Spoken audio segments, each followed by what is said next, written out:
Hello, check one, unos, dos, tres, cuatro, cinco. Good evening, everyone. This is the 33rd episode of NewsViews from Phuket, Thailand. This is Zo from Zo Moving About, or Zo Still Moving About. You guys all know the long story of how that all came up. Is pretty pathetic. So happy Songkran, people. I'm just gonna share this stream first, and then I will get back to you guys. So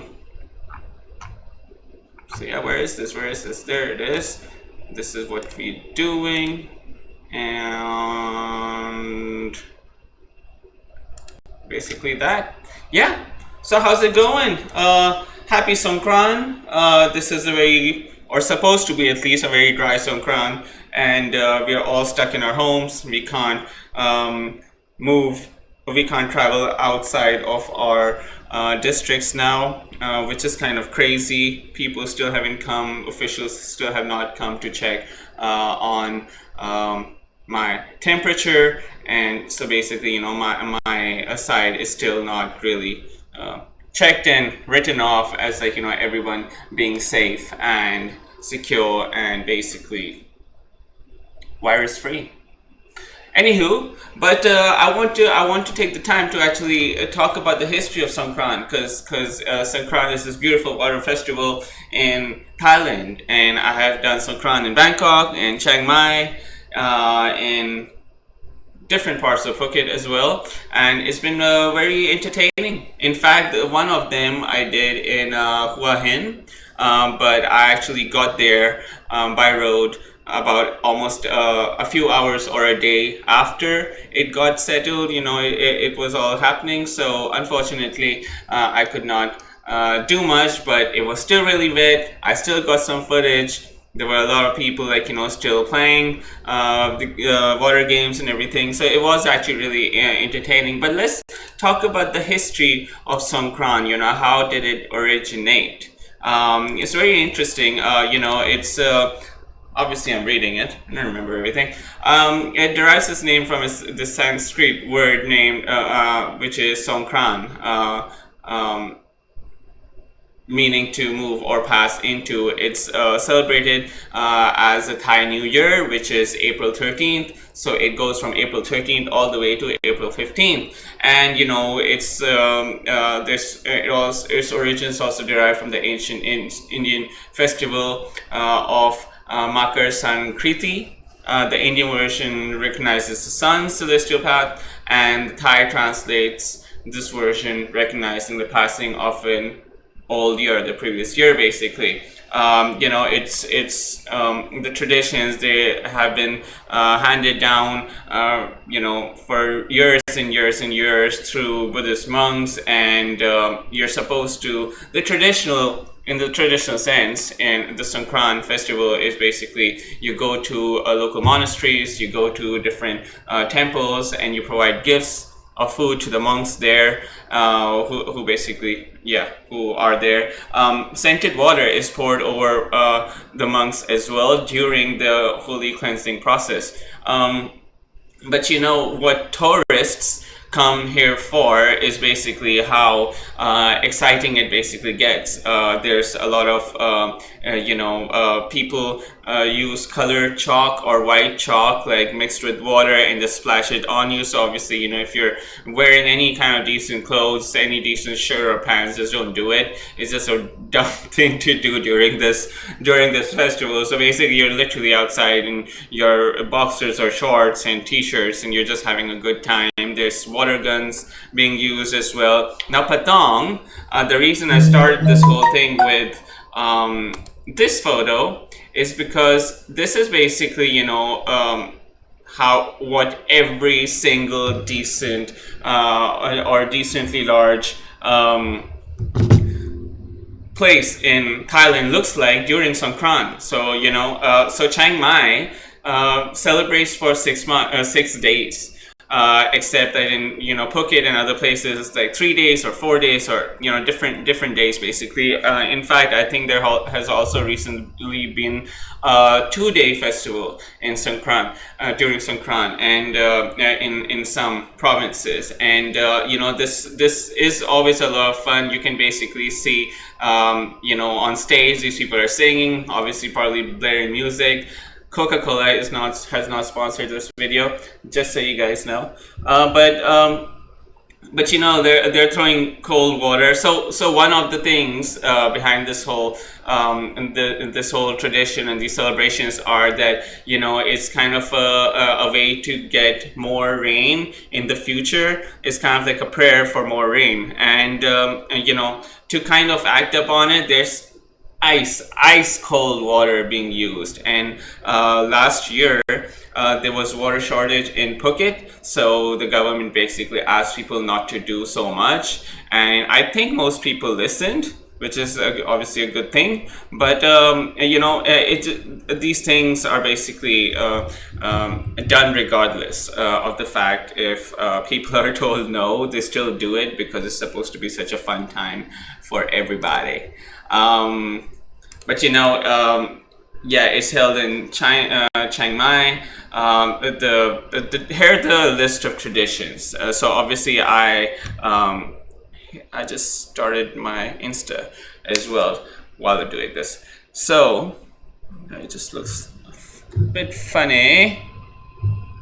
So yeah, so what happens in this tradition, there are all these traditions here. There's throwing of water. We already talked about this. It includes hoses, water guns, all forms of water carrying containers. So a lot of local people, what they also do is they take massive tanks of water. They put them behind their pickup trucks, and they drive around and they splash water on everybody, and sometimes it becomes a little dangerous, but mostly I've noticed that people are just careful, which is definitely a good thing. So there's that. There's white chalk, talked about the gifts of food to monks, and there also there's also cleaning of Buddha statues. And while they throw water, they're cleaning them, but obviously they're respectfully clean. Hello, Fast Signs. My brother's watching. Crap.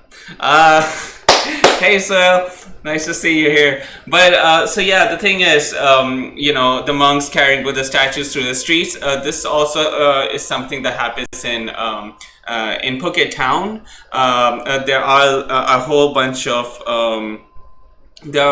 temples there, and there's very narrow streets, and everybody. So there's a lot of backpackers and stuff in Phuket town as well. There's literally streets filled with hostels and stuff. Hey Texas, we got a Texas viewer, woo! And so that's basically what happens, and it's generally really a fun time to have, and we have thousands. In fact, we have like hundreds of thousands, if not millions, of people who actually come in and just for this occasion. So yeah, it's a lot of fun. Obviously, there has been some controversy in the past. They have asked people not to dress too scantily because that's literally what's happening. Since everyone's gonna get wet, people literally just dress down to the bare minimum. And Thailand was basically getting a lot of flack for about that in the past. So they respectfully asked people to dress nicely and more respectfully than they did in the past, and that actually worked. It wasn't so bad last year, from what I remember. So yeah, there's that. There's Songkran, but let me remove this, and so you can see my pretty face on all of the screen, basically. There you go. So yeah, there's that. But I have a couple of interesting stories happening. My friend basically sent me this news report about wait, am I doing news report right now? Wait for it. No, first we're doing numbers. Obviously we're doing numbers.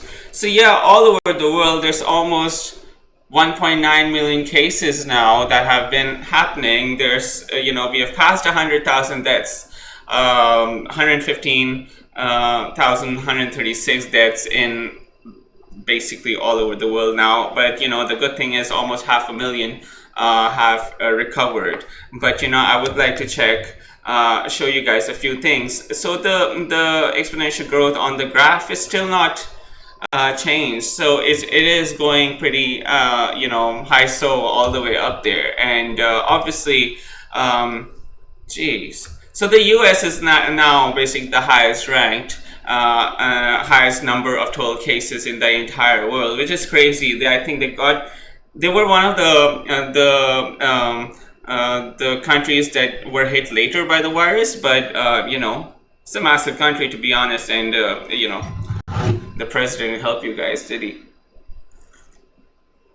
But so they have like 560,000 cases. Unfortunately, 10 more deaths as of today. And Spain has, Spain is up to 280 deaths as of today. Like yesterday, they have reported that we got 111 plus in Iran, 303 in Belgium. So I haven't talked about Belgium at all, actually, but they have a pretty high number of 30,589 cases. But if we go all the way to Thailand, so Thailand has a total number of 2,579 cases. They have had 2 deaths, and interestingly, those deaths were both in Phuket. And that's the scary part. This is where I live. This is my home. And Thailand Phuket per capita has surpassed every single person, every single city in Thailand as being the highest number of cases deaths in Thailand, and the cases are not so far behind for them. I have an interesting artwork by NNT, the National News Bureau of Thailand, and I need to share my screen for this. It's a nice little, cute little drawing.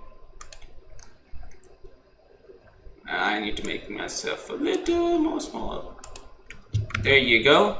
So so they've released these Songkran social distancing suggestions. I was supposed to mention that when I was mentioning Songkran, the last story, but I think this is still a good time as any other. So what they have recommended, and this is really cute, like how they've made this, but it is serious business. Please, people, listen. I do not understand why people are not listening still. I literally have some people, you guys know who you are, on Facebook who are in their houses, but they're still doing water fights. Why are you guys doing water fights, dude? Come on, you're educated.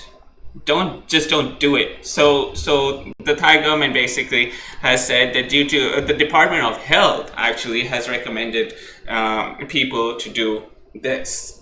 So what this is convey love and wishes through video calls or other online channels. Smart. Use your video phone, use Zoom if you want, use Facebook Messenger, use WhatsApp, use Line, use whatever the hell you want, man, and Skype as well. But, do not meet people in person for this. Do not travel to them for this person, especially if you have older parents. They do have a certain degree of risk that younger people just do not. Just don't do it. Take turns to sprinkle water onto Buddha statues at home.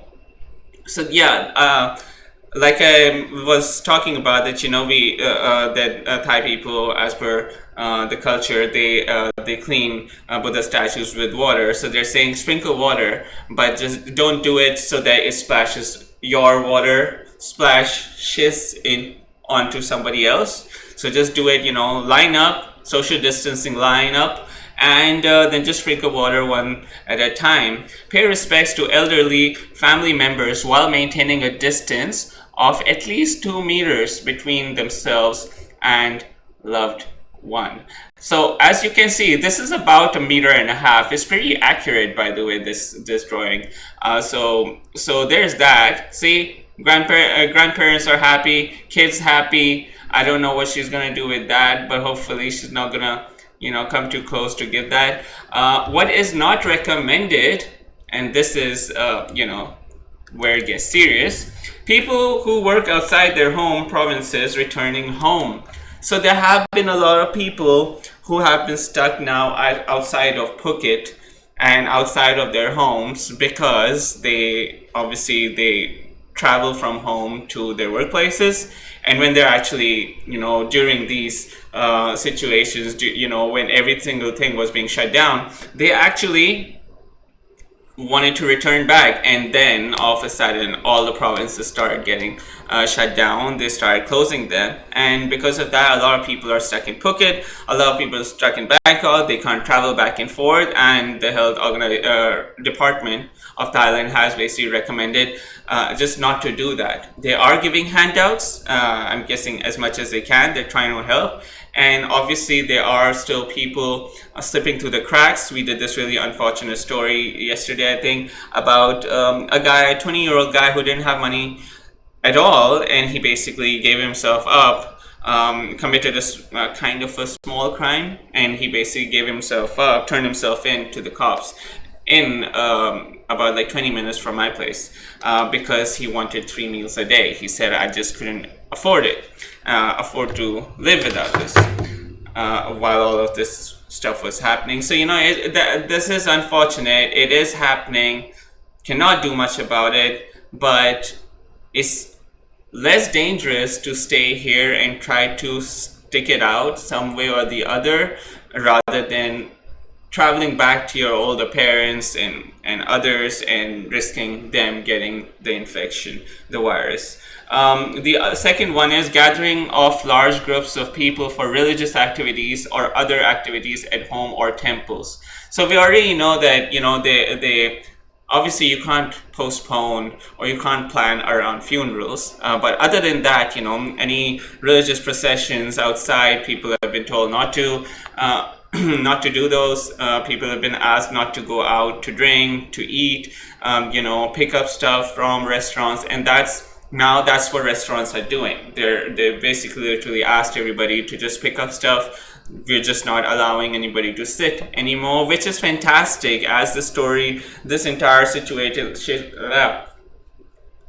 situation has been progressing, we have noticed, slowly but surely all these limitations have been taking place. So yeah, do not use your guns. I did mention somebody I know who's doing this at home. Stop doing it. There's literally no reason.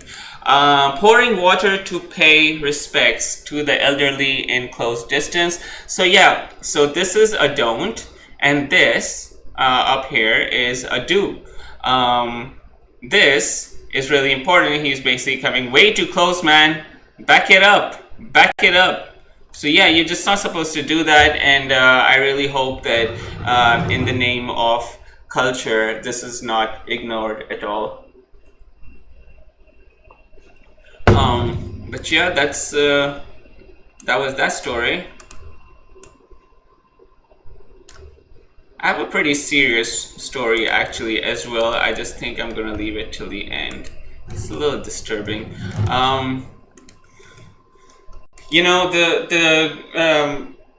Like I was saying, that the government is basically, hey, some Jai, what's up? The government is trying to help locals as much as possible, and they're also basically helping farmers now. They have basically said let me just read this out. Fiscal Policy Office Director General Lavaron Sansnit, he has said that the government is planning handouts to farmers of between 15,000 to 30,000 a month per family to support farmers affected by the COVID-19 outbreak. He said the figure is yet to be finalized, but it can go from 130 billion to 400 billion. So that's pretty amazing. So things are happening. It's just, I feel that the COVID-19 or the coronavirus, it took the world by storm, and it just became really difficult for people, for governments as well, to act really quickly. Obviously, some governments were given the opportunity. I'm looking at you, America. But it's just like, they did not work fast enough, and now things are really hitting the fan, and it's unfortunate, but that is basically what is happening. And now we come to an interesting story, which I wish I didn't have to do. It's 2020. The world is burning, yet this crap is still happening. So what is happening? This is interesting. Africans in Guangzhou are on edge after many are left homeless amid xenophobia as China fights a second wave of the coronavirus. So I know a lot of people who have told me that, there's a lot of racism in China, brown people, clearly black people as well, and also white people. Congratulations. But interestingly, people have started kicking, especially Africans, out recently. And this is amid this entire coronavirus situation. So you can imagine, all of us don't have too much money left, and we're trying to make ends meet. Some of us are not getting paid, and at the end of the day, all of the hotels these guys were living in, they were basically told not to stay. They were basically kicked out. Landlords basically told tenants to leave. So there's that. So there's hotels, there's houses that are getting emptied because of this. And now, interestingly, they cannot eat in restaurants. And there are literally people from restaurant employees basically standing outside with signs that says no black people allowed to eat at this restaurant. And it's just really harrowing. I mean, why this is happening exactly? They're basically defending this whole entire situation by saying that, we have imported cases now and we need to stop. And interestingly, the same story also mentioned that the foreign minister of foreign affairs has actually mentioned that 90% of China's imported cases are holders of Chinese passports. So them kicking other people out really doesn't make sense. But it is still happening. So xenophobia is definitely on the rise here. There are a lot of people complaining they don't know what to do. Some of them have short-term business visas. They're traveling to China several times a year. And because of all this, things are becoming harder. We are all in this together. Oh yeah. Yes, we are, Texas. Yes, we are. And they started going to these Africans' apartments, and they basically straight up to they just want to check them, and they're checking them in the weirdest way possible too. There's a tiny little video, and they're just you guys should see this a bit. It might be disturbing for those who have weak hearts. Continue watching, you'll be fine, I promise. So they're testing this guy for the virus. Now normally, I mean, this is something that people are doing regardless. It's supposed to happen in Phuket as well, but they're literally started targeting certain nationalities, which is the disturbing part. There is a report from April 4th that was said, allegedly, that a Nigerian national with COVID had attacked a Chinese nurse who tried to stop him leaving an isolation ward at the hospital. Report was shared widely on social media, and local Africans spoke to CNN to say their racist backlash against the African community followed. And then 3 days later, they basically said that 5 Nigerians had tested positive. Bye, Texas. Wish you well. Stay safe. So yeah, there's that. Um, Additionally, the U.S. consulate in Gansu, I hope I'm saying it right. I don't care actually, but they warned African Americans to avoid traveling to the city and just be careful in general. Homeless in Gansu. Check this out. So these are basically people from Africa. Africans basically they're just sleeping on the street because they've been kicked out. Why this is happening is because generally there is a lot of racism in China. I have friends who have lived there who have mentioned that they were treated in a really, really bad way. They used to be sleeping, and 5 o'clock in the morning, somebody or the other would just, thump on the door, wake them up, and basically tell them to show their papers. It was a very weird situation that was told to me.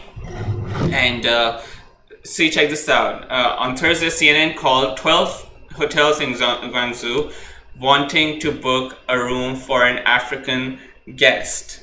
So they obviously acted as if they wanted to book somebody, and they said they were informed by 10 of the 12 hotels that they would not be accepting foreign guests anymore. Bullshit.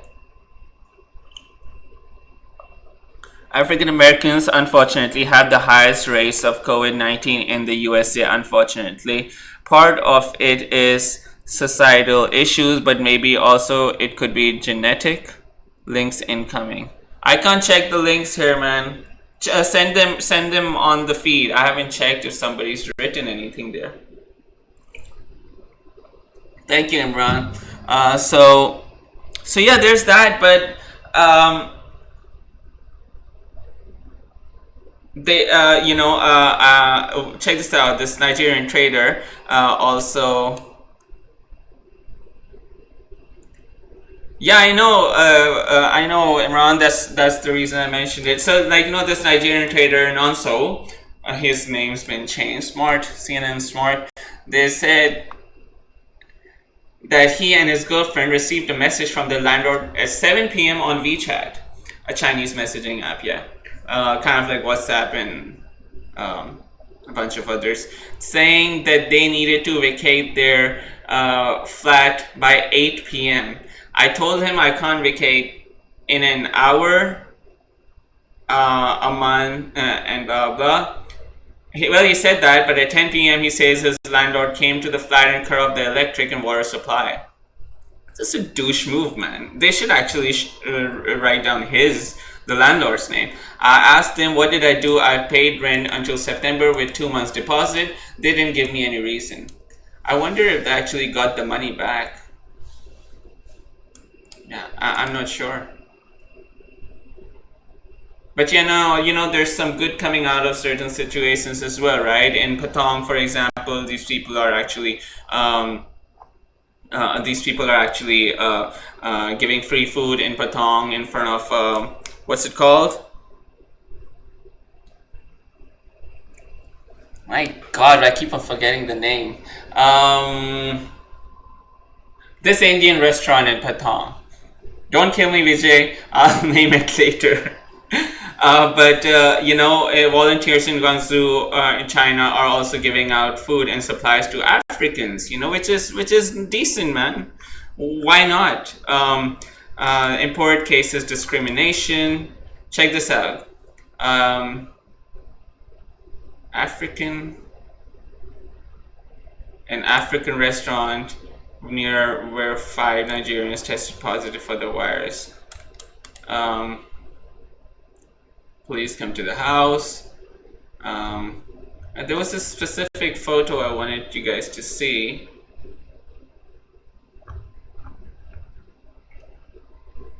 So yeah, I can't find that photo though. That's unfortunate. But check this out. So why are we being discriminated against like this? Are there no Chinese in Africa? One African is heard asking a Chinese policeman on the street there, and same city, in a video shot on Thursday evening. it's a question on Twitter. One user noted that Kenya allowed a plane of Chinese nationals to land in Nairobi at the height of China's crisis, but when the virus reached Africa, the same compassion had not been shown in Guangzhou. And yeah, so this fun stuff is happening, isn't it? And this is a great segue to and this other story I basically had to share. How do you say this again? Is it weird that I can't see previous comments after rejoining the stream? Yeah, I don't want to make a mistake here, so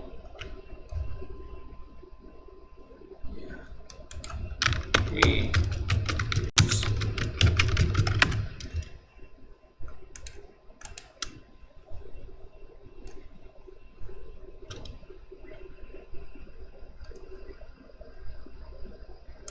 Uyghur. There you go, Uyghur. Interestingly, here's a little backstory.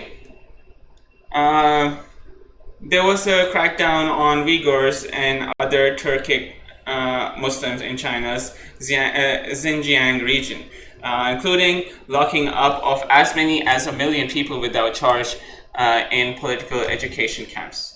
They are basically concentration camps. You can't just cover that crap up. Made many headlines around the world in recent weeks when foreign ministers met in Abu Dhabi. It seemed unfathomable that they would just ignore their flight. They basically, the Chinese government went into, hello Idris. These people basically went into the biggest area where Muslims live in China, and they banned the practice of their religion. And they took the kids. Wait, I'm not gonna jump ahead. This is really interesting. Predominantly Muslim part of the country, they have expressed the situation, concern about the situation, the OIC, but instead they praised China. They said that it's in a resolution focused on safeguarding the rights of Muslims living in non-Muslim countries. OIC commended China's efforts in providing care to its Muslim citizens. Well done, OIC. You know what OIC is? Organization of Islamic Cooperation. Between the lines, bitch. And this is really crazy. I mean, so the story basically says that, they tore down mosques, removed Muslim Christians from their burial sites, they confiscated their prayer mats and their holy books. They basically stopped them from being buried, right? Oh, I see. They basically didn't allow them to be buried anymore. They had to sign these papers that said that you are going to be cremated. Muslims do not get cremated. It just isn't in their religion, in their culture. But that's exactly what the Chinese government basically forced them to do. Collective punishment of a Muslim minority population of 13 million people. Thank you, China. The OIC basically says its key objectives is to safeguard the rights, dignity, and religious cultural identity of Muslim communities and minorities in non-member states. But because they want to maintain their relationship with China, they basically are looking the other way.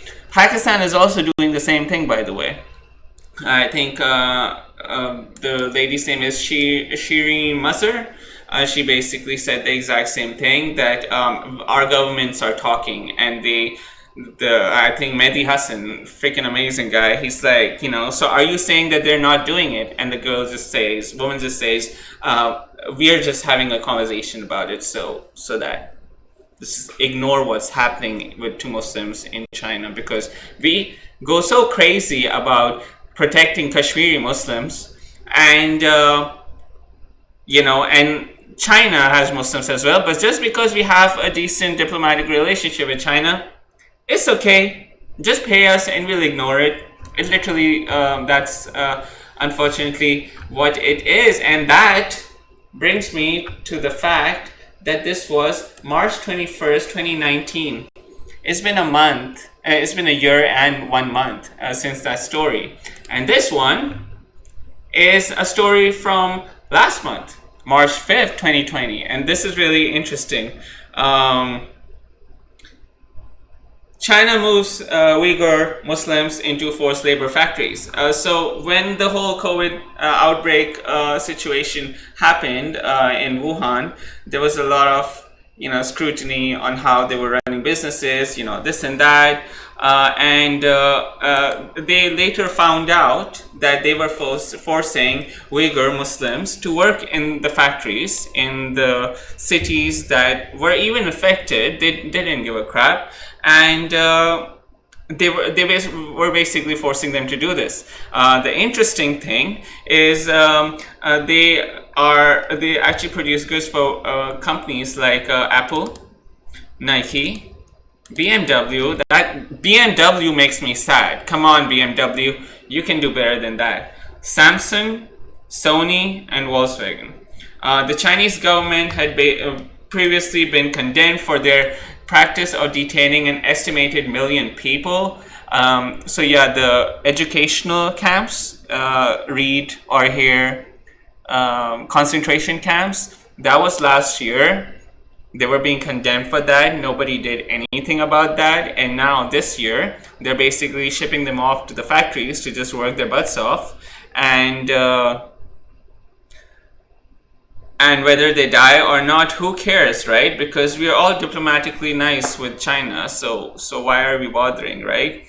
This is ridiculous and horrendous. And it's not because I'm a Muslim or I grew up as a Muslim. This is not because of that. It's basically, Palestinians are going through stuff. Kashmiris are going through stuff. There are people of other religions who are going through stuff as well. And every single time, I think, everything about people being forced to do ridiculous things and their kids being taken away from them, they haven't met their families and they haven't met their friends, they don't have any friends anymore, right? That's basically what is happening here, but nobody is batting an eye. This is a very interesting story. This is in Forbes.com, by the way, just so you don't think I'm making this shit up. The report documents that the Chinese government moved large numbers of the Uyghurs and other ethnic minority groups to factories across the country. Over the last few years, they have allocated 80,000 Uyghurs to factories across the country where they work under conditions that strongly suggest forced labor. The Uyghurs produce an array of different parts and products on behalf of roughly 83 well-known international brands. Here's where it gets interesting. The Chinese Ministry of Foreign Affairs on Monday last month said that the allegations are groundless and slander. They have also claimed that the program is designed to help train Uyghurs and provide them with jobs. That's what India was also saying about Muslims as well. Kashmiris, basically, who are not basically being taken care of. Their communications have been shut entirely, and in the background, they're basically defending that action by the Indian government, saying that that we need to educate them. They don't need freedom. They don't need to communicate with anybody, because communication and freedom means that they are going to do something stupid. So let's just not let them do that. Listen to us. Let us guide you through the correct path. And all this is happening.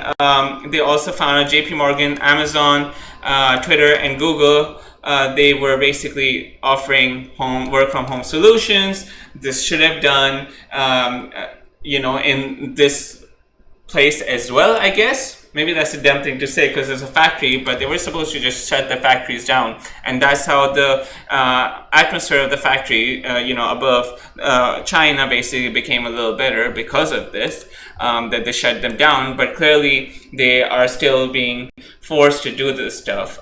Companies headquartered in the United States may elect to cut ties with certain countries and suppliers that don't share our values, such as offering basic human rights, dignity, and freedoms. Manufacturing may return to the US or to countries that care about their workers and employees. That's not going to happen. Things are way too expensive to build and produce in the US, in Canada, so many different countries in the world. So we all, thank you, Imran. We all basically need, cheaper labor, but things are not good where this cheaper labor is. So either fix those situations, fix those living conditions, or just get them to shut down entirely. There are people who are just going to continue doing this. We know this. Apple knows for the longest time. Their factories hire people who are in a pretty bad situation. But that's just what's happening, and no one bloody freaking cares. And thank you, Jack Kelly, for writing this, because I did not know about this really new report. Interestingly, the New York Post contacted a number of companies implicated in the report. Apple said that it had not seen the report. Just freaking Google, man. And Apple is dedicated to ensuring that everyone in our supply chain is treated with the dignity and respect they deserve. A number of the other companies offered similar responses. Respect they deserve, yes, but not the Uyghurs. No, not them. It's just a really frustrating thing, and I really don't know what to think about this except just pure anger and frustration as to how to actually be able to help these people if do nothing else major. I mean, I think the least we can all do, or at least the least I can do, is just try to send this news out as much as possible, right?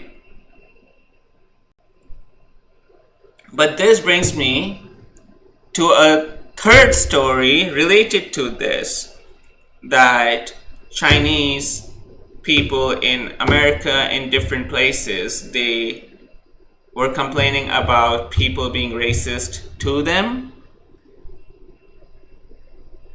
And I just don't understand.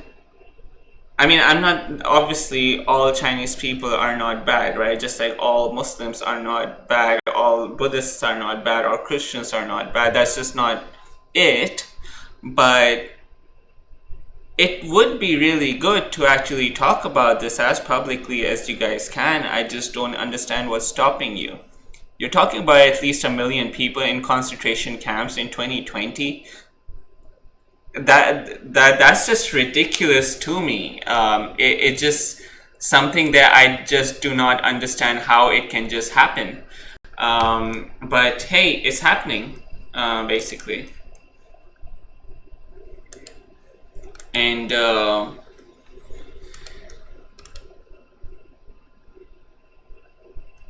that's about it for today.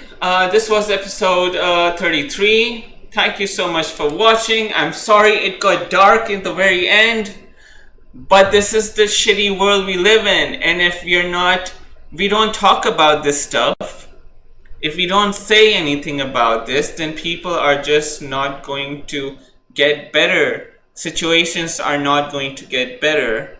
That's what we need to work towards, I feel. We need to make the world a slightly better place, if not change it entirely. Thanos might have had the right idea. Just saying. I know people who are really supportive of what Thanos did. I think I do sometimes feel from time to time that I sway towards Thanos. I mean, everyone was crying at the end of that movie. Sorry if you haven't seen it yet, but it's been a while. You should have. But like, people were crying for certain characters, but they did realize that that's kind of what the world needs. And I hope to God that we don't have to go through that length to change the world for a slightly better place. Regardless, happy Songkran, people. Hope you guys enjoyed this. Thank you for all the support I get. Thank you for all the views I get. A few friends of mine also share from time to time. Thank you for that. Thank you for the comments. And keep loving. Stay safe. Happy Songkran again. And I will see you tomorrow with a few better stories if I can, because this one was just freaking dark. Take care, people. Bye bye.